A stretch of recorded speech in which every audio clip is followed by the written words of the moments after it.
In 1992, Alabama farmers were shocked to find their livestock mysteriously mutilated, void of evidence. To this day, we still don't have a satisfactory explanation for the events, but now it's a nationwide issue. This is Candace, and I'll be your guide.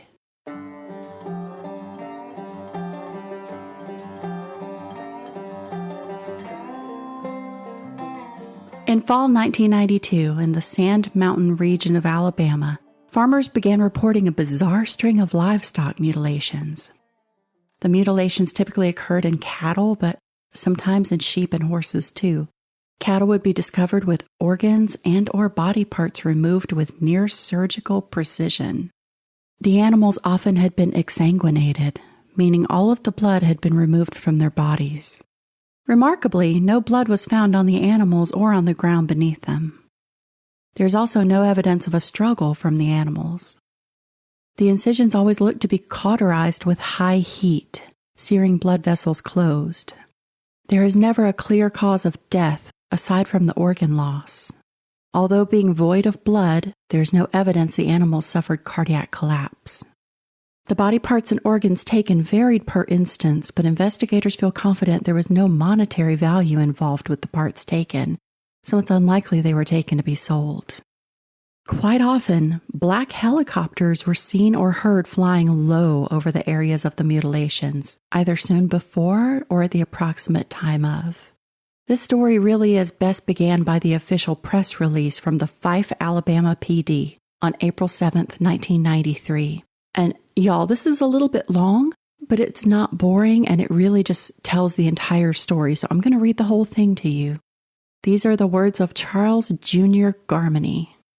Quote, beginning in November of 1992, the Fife Police Department has been conducting an investigation into unexplained cattle mutilations in cooperation with neighboring police and law enforcement agencies. These reported incidents began on October 20th, 1992, and have continued through the last week in Marshall and DeKalb counties. To date, over 30 animals have been discovered dead in pastures, with various internal and external organs missing. The incisions examined on their animals exhibit a precise surgical cutting. In many of the cases, there has been evidence of extremely high heat at the tissue excisions. The absence of physical evidence adds to the mystery at the majority of mutilation sites. Though many animals have been found in soft pasture land, and in many cases in mud, there have been no footprints, tracks, or marks found anywhere near the mutilated animals. To date, no police agency has established a suspect or motive for these incidents of phantom surgery perpetrated on area livestock. Neither has an eyewitness or informant come forward to offer any credible insight or testimony. The first documented incident of cattle mutilation was reported on October 20th, 1992, by Albertville cattle farmer John Strawn. The animal was discovered in a wooded area of Mr. Strawn's pasture by a neighbor who found the animal dead, lying on its side. The animal's entire milk sac was missing, with no evidence of blood on the animal nor on the ground where it lay. The neighbor said the neat oval incision where the udder had been removed appeared to be charred. Other farmers in the Albertville area soon started reporting similar cases over the next 2 months. The same organs were reported missing, though what was taken varied from animal to animal. In many cases, the rectum had been cored out neatly, with no evidence of blood or body fluid present. On female livestock, the sex organs had been removed in an identical fashion, with clean, bloodless incisions. On male livestock, the sex organs had also been removed, again in oval, bloodless incisions. In early January, Albertville Police Department's Chief of Detectives, Tommy Cole, reported that his ranch too had fallen victim to the mutilators when a black Angus steer fell prey to the phantom surgeons. It was at that point that the Fife Police Department began working closely with the Albertville Police Department to further investigate the continuing incidents of mutilations. A week after Chief Detective Cole reported his steer, the mutilation struck again in Albertville. The next week, mutilated cattle were reported near Fife in Grove Oak. A week later, in Dawson, just outside of Fife. During the first week in February 1993, more than 9 cases of mutilations were discovered and reported in Marshall and DeKalb counties. Throughout all the cases, cattle farmers and their neighbors reported seeing or hearing helicopters in the vicinity, either before or shortly after mutilated cattle were discovered.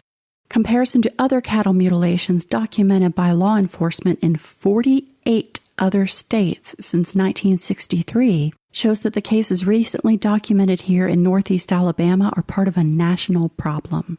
In over 10,000 reported cases of livestock mutilations reported since 1967, the organs and tissue taken are always the same. Sex organs removed, tongue cut deep into the throat and removed. Individual eyes and ears, or sometimes both, have been excised. The jaw stripped to the bone and large oval cut, and all tissues cut clean. Rectums are cored out, almost like a stovepipe had been inserted and all the tissue and muscle had been pulled out. All of this has been accomplished on these thousands of animals with no evidence of blood present at the incision, and in some cases the entire blood supply of the animal had been drained, yet without cardiovascular collapse. Throughout the documented history of these cattle mutilations, no one has ever been charged or prosecuted with the crime.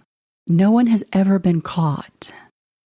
Recently, many area residents and public officials have offered multiple causes and suspects that they believe may be responsible for these animals' wounds. Some say it's predator animals like coyotes or buzzards. Many people believe it's the work of a satanic cult or of college students. Newer evidence collected and analyzed by scientists of material collected from local animals and pastures clearly rules out both groups. On January 31st, 1993, a rancher in the Dawson community led investigators to the carcass of a black Angus cow. The animal's genitals and rectum had been cored out in one large incision that left a hole the size of a coffee can. The animal's jaw had been completely stripped in an oval incision that encompassed the entire right side of the animal's face. The tongue was completely gone, cut deep down into the throat. There was no blood present on the animal itself, nor on the ground surrounding it. Further examination revealed a flaky white material on the animal's right rib cage and on the ground 5 feet from the carcass. The material was placed in the empty wrapper of a cigarette pack and transported to the Fife PD, where it was transferred to a glass jar. While removing the flaky particles from the cigarette wrapper, the material came in contact with the brass tip of a ballpoint pen. Within 1 second of contact with the brass, the material melted into an almost clear liquid. To reduce the risk of this happening to the remaining material, the rest was shaken out into a jar where it remained unaffected. This white flaky material was then express shipped to a molecular biologist at a leading university for analysis. After 2 tests, the scientists determined that the substance was composed of aluminum, titanium, oxygen, and silicon in significant amounts. He stated that the amount of titanium was larger than he would ever expect to see in any substance, and that there was no way this combination of elements could ever occur in nature. This material has now been sent to another scientist for a second opinion. The second significant case in these incidents of livestock mutilations occurred on February 7, 1993, this time in Crossville, Alabama. Cattle farmer David McClendon noticed during his morning head count that he was missing a 3-week-old calf. He went searching for and found the animal in a wooded area, dead with a large portion of its right hind quarter missing. Examining the animal, Mr. McClendon found that all the calf's internal organs were missing, and all that he could see was the clean, empty chest cavity. There was no sign of blood on or near the animal. There were no teeth marks on the tissue, nor on the exposed leg bones. David McClendon called local and county law enforcement. Shortly after they arrived, the county deputy stated that the animal had been killed by predators and left. Mr. McClendon wasn't satisfied that this is what happened to his animal, and later that day he brought the calf to the Fife PD for a second opinion. A first look at the calf gave the impression that the animal had been eaten by wild animals. But a closer look revealed something else. According to investigating officer Ted Oliphant, the entire edge of the animal's wounds were straight and even. There was no evidence of tearing, ripping, or chewing anywhere. Below the right leg joint, the hide had been cut in a square with 2 right angle incisions. Close examination showed that the actual incision appeared to be serrated, almost like steps and notches at each base. During the initial examination of the calf, 6 tissue samples were taken from the animal and preserved in mason jars. These tissue samples were sent to Dr. John Altschuler, formerly of the University of Colorado, who now runs his own state-of-the-art pathology and hematology laboratory. Dr. Altschuler states that all 6 tissue samples he examined from David McClendon's calf had been exposed to high heat. The tissue had been cooked. Dr. Altschuler said the temperature required to do this would have to be in the hundreds of degrees and possibly higher to burn the tissue in this manner. As for the stepped and notched incisions, Dr. Altschuler stated that since he examined the first animal back in 1967, he has seen this type of cut over and over again in these mutilations. With these 2 lab reports of 2 different samples in 2 separate cases, we're forced to conclude that the predator animals cannot be blamed for the majority of the mutilation cases documented. Dr. Jim Armstrong, Auburn professor of zoology and wildlife science, concurs. He states, "It would be obvious if a coyote had been tearing through. The wounds would not be similar to a smooth cut. Coyotes bite through and pull to tear away the flesh. It would have a chewed-on look. There are other scavenger animals, such as vultures, that will eat at the softer regions of a cow, but there's not going to be these clean, surgical-type cuts. There is no way a coyote or other predator inflicted those wounds." In the past week, Dr. Armstrong has examined dozens of photographs of mutilated cows taken by the Fife Police Department.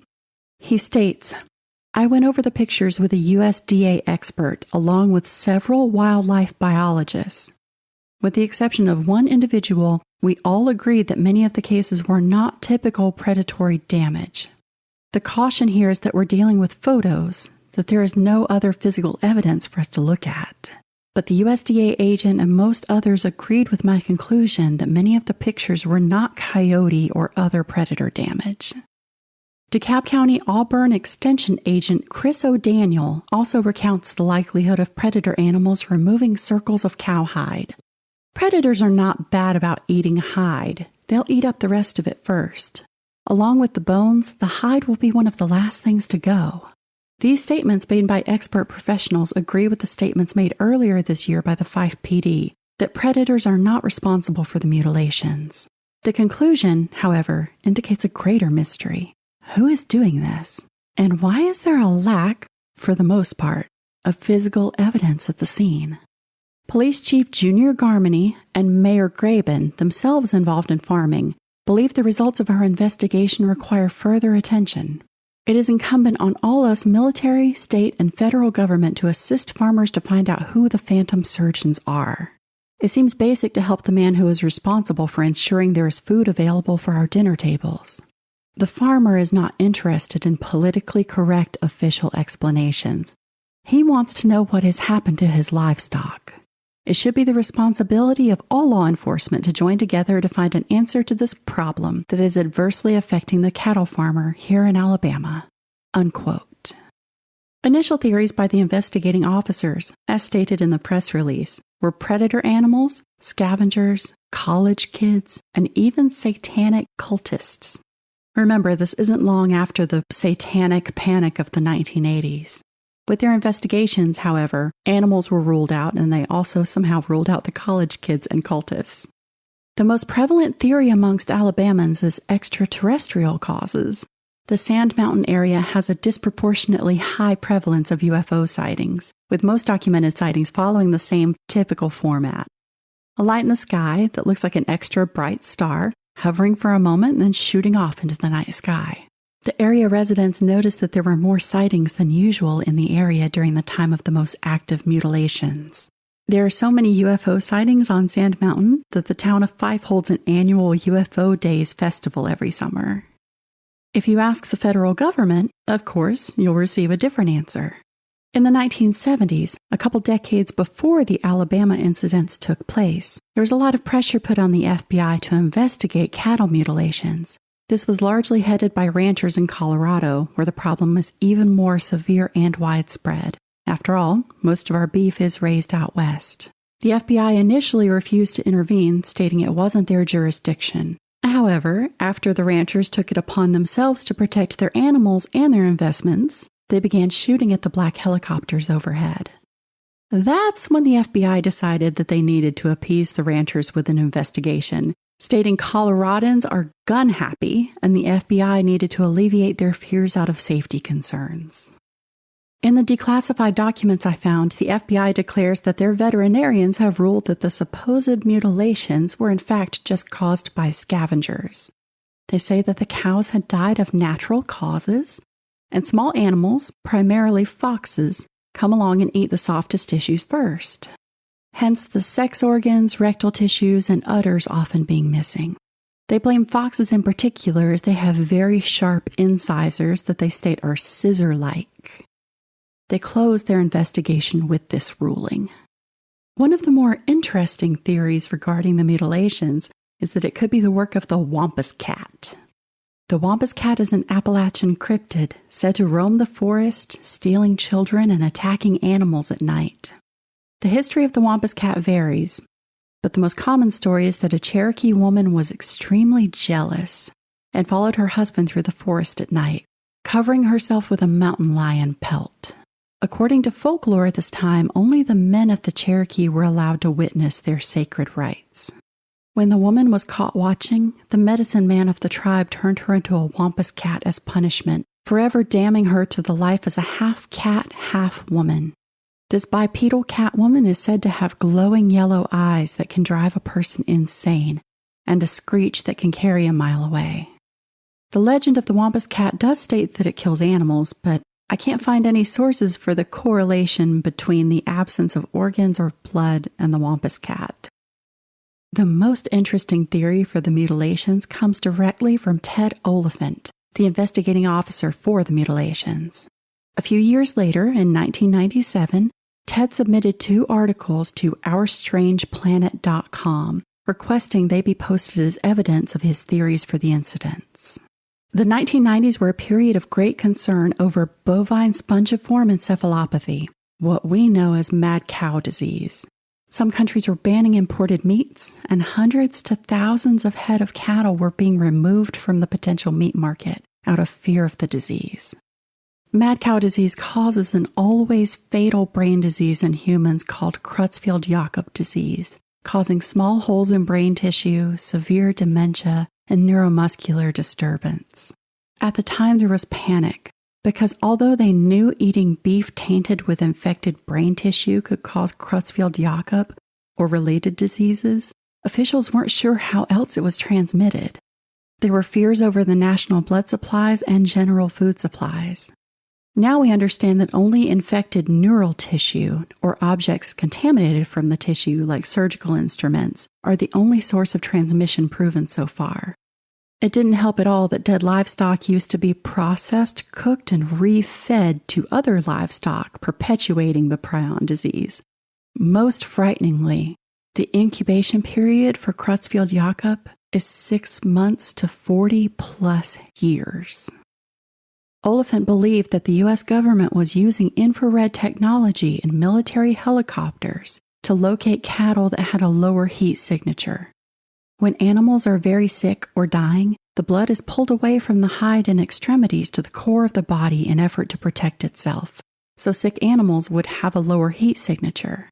Once one of these animals was identified, Oliphant believes that a paralytic drug, or something similar, was administered to prevent a struggle from the animal, and the body parts removed for study. For instance, the rectum removed to study the digestive tract of potentially sick animals. The reproductive organs could be potentially used to determine how mad cow disease would spread from parent to calf. It has been asked why the government wouldn't just buy heads of livestock to raise. That would be way easier, right? But that isn't how science works, and it doesn't give us the accurate parameters for research. We need to see the sick cows alongside their healthy herd. The following is an excerpt from Oliphant's aforementioned article, this time specifically discussing the helicopters. Quote, "In 1993, I got a call from a man who told me that if I went to a certain place on a certain evening, I would see several helicopters land and refuel. He was right. Well after dark, 2 Chinook helicopters, that's the large twin rotor type, landed in the field behind some trees and carrying black plastic fuel bladders. Minutes later, several smaller scout helicopters landed nearby, shut down, and crews from the Chinooks walked over with large hoses and refueled each of a half-dozen helicopters. The whole operation took less than 30 minutes, and the Chinook helicopters took off and headed across the border, where we tracked them to their home base, Fort Campbell, Kentucky. Now, we know who they were, but we couldn't figure out why they refueled on Sand Mountain.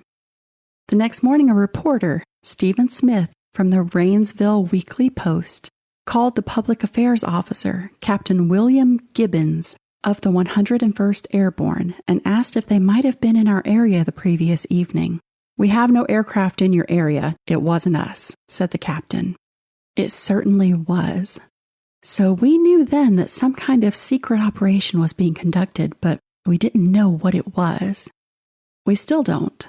But when you look at each piece of evidence and try to use them as puzzle pieces, these so-called cattle mutilations might be associated with government studies of epidemiology.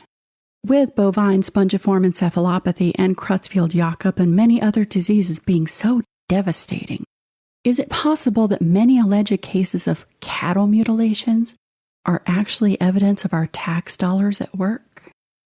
When unmarked helicopters were witnessed by local farmers and law enforcement officers, Albertville Police Chief of Detectives Tommy Cole called in the FAA to investigate. Detective Cole had lost a cow to the phantom surgeons, and his wife had seen an unmarked helicopter over their pasture on January 8, 1993, the day before they discovered one of their Black Angus steers mutilated. An FAA investigator came to Albertville, and Cole took him for a ride in his police car. The FAA investigator was skeptical until an unmarked helicopter flew right over them. The FAA investigator couldn't believe his own eyes and pulled out a handheld radio and hailed the helicopter. The helicopter pilot didn't respond and ignored demands that he identify himself. This infuriated the FAA investigator, who had now reversed his skepticism. He was able to trace the helicopter to Maxwell Air Force Base in southern Alabama. When he launched an inquiry at the base, he was immediately told to drop it and never talk about it again. A week later, Chief Detective Cole received a call after midnight. It was the FAA investigator. It seems that while out in a boat on nearby Lake Guntersville, he and his family had witnessed a large triangle-shaped craft flying maneuvers above them. Unquote. Oliphant seems convinced of his theory of government investigation. It definitely seems more reputable than scavengers, aliens, or wampus cat to me. So now the question is, what do you think caused these mutilations?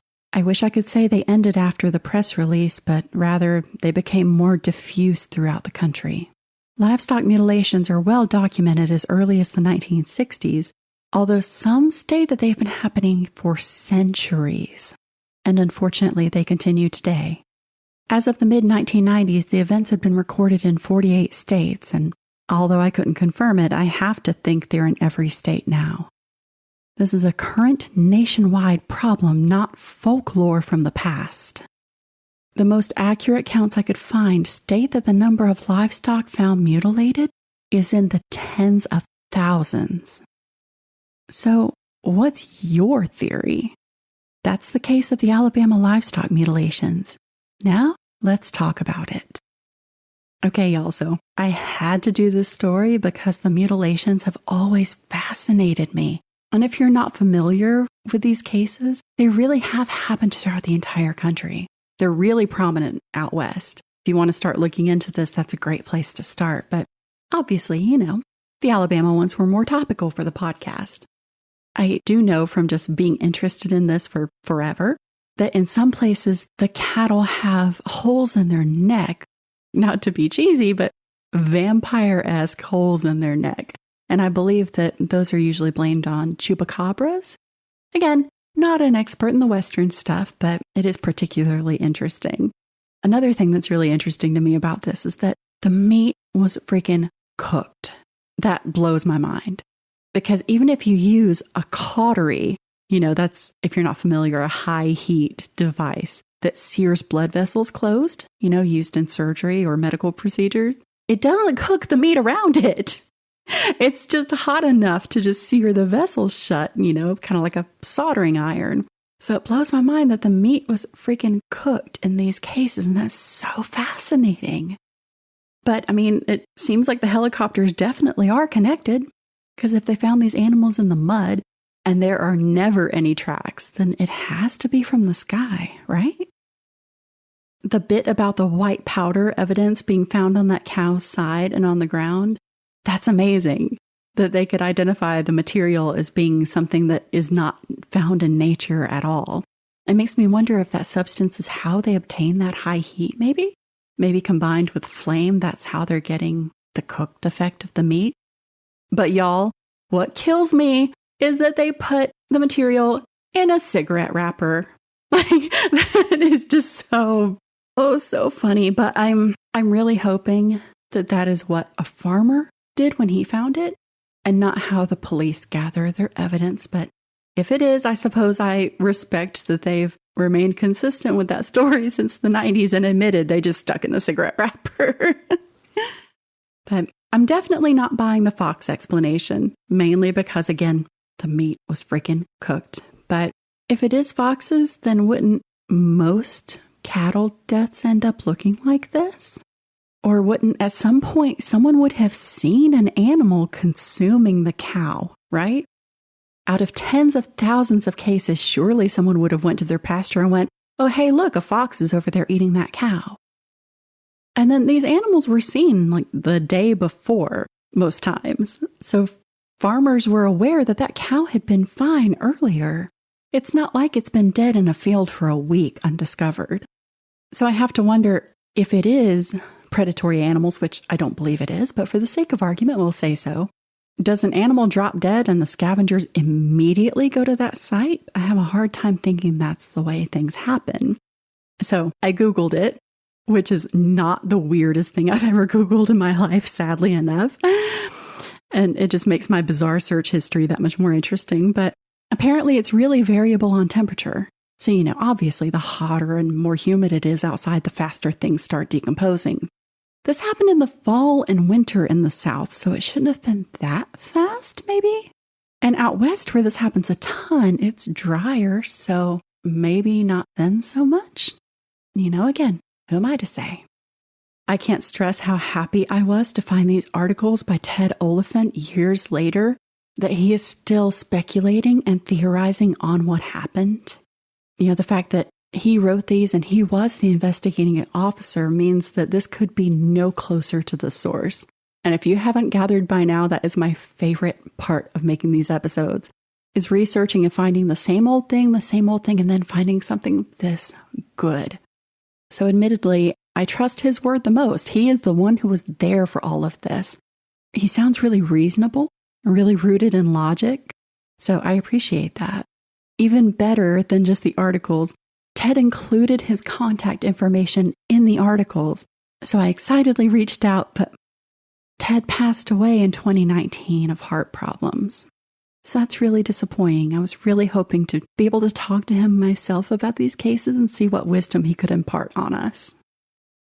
So I have to say, if there are that many secretive helicopters at play here, it does make UFOs less likely, in my mind, and definitely does give credence to the government testing theory, whether it is about epidemiology like Ted thought, or about, I don't know what else they'd be testing for, but some other secretive thing, then it does seem more likely.